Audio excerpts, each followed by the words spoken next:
Terming the attack on Manipur Police Commando unfortunate, Thangmaiban MLA Th Joykishan Singh drew the attention of the House to look into the matter seriously.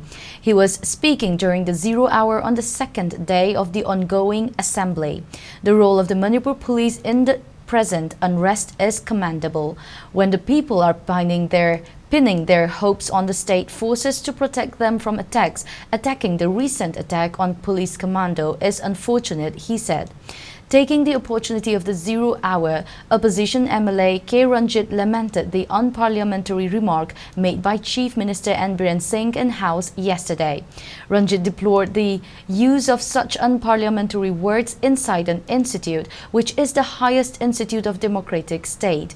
Stating that the video is going viral on social media, the MLA appealed to the speaker to remove the words from the proceeding record.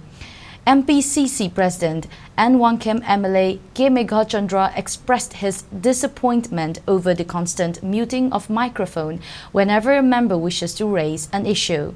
Terming the act an infringement of the House privilege, he drew the attention of the House.